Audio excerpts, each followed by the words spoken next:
எப்பா ஒரு சீனை போடாதடா. இந்த ஐஃபோனை வாங்க ஏதோ மேனிஃபெஸ்ட் பண்ணேன்னு சொன்னியே, அதை எனக்கும் சொல்லு, நானும் அதை பண்ணுறேன்.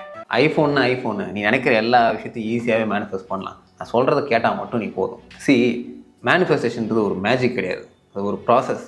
மைண்டில் இருக்கிற ஒரு தாட்டை ரியாலிட்டி கொண்டு வர ப்ராசஸுக்கு பேர் தான் மேனிஃபெஸ்டேஷன்.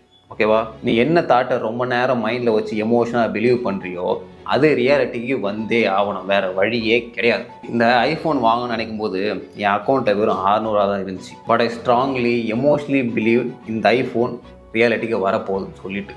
ஸோ அது என்னோடய சப்கான்ஷியஸ் மைண்ட் அக்செப்ட் பண்ணிடுச்சு. அதுலேருந்து தான் எனக்கு ஏகப்பட்ட மோட்டிவேஷன், ஏகப்பட்ட பிஸ்னஸ் ஐடியாஸ், ஏகப்பட்ட ஆப்பர்ச்சுனிட்டிஸ் கொடுத்ததே. அதனால தான் இந்த ஐஃபோன் என் கையில் வந்து நிற்குது. எந்த ஒரு விஷயமும் ரியாலிட்டிக்கு வரதுக்கு முன்னாடி ஒரு தாட் ஃபார்மாக தான் இருந்திருக்கும். இப்போது இந்த ஒரு சட்டை இருக்குது, சட்டை நான் போகிறதுக்கு முன்னாடி யாரோ ஒருத்தவங்க மைண்டில் இந்த சட்டை ஒரு ஐடியாவாக இருந்துச்சு. இந்த ஃபோன் என் கைக்கு வரதுக்கு முன்னாடி ஸ்டீவ் ஜாப்ஸ் மண்டையில் இது ஒரு ஐடியாவாக இருந்துச்சு. எல்லார்கிட்டையும் ஐடியா இருக்கும். பட் யாரெல்லாம் அந்த ஐடியாவை ஸ்ட்ராங்காக எமோஷனலாக ஹோல்ட் பண்ணி பிலீவ் பண்ணி வச்சுன்னு இருக்காங்களோ சூனர் ஆர் லேட்டர் அது ரியாலிட்டியில் மேனிஃபெஸ்ட் ஆகும். புரியுதா நான் என்ன சொன்னேன்? நீ என்ன சொன்னாலும் என் லைஃப்பில் எல்லாமே நெகட்டிவாக தான் நடக்குது. ஏண்டி உன் மனசை ஒரு நெகட்டிவான ஒரு தாட்டை வச்சு அதை ஸ்ட்ராங்காக பிலீவ் பண்ணியிருந்தா அதுதாண்டி ரியாலிட்டியில் மேனிஃபெஸ்ட் ஆகும். இங்கே பார்க்காத, இங்கே என்னன்னு பாரு. Because thought becomes your reality.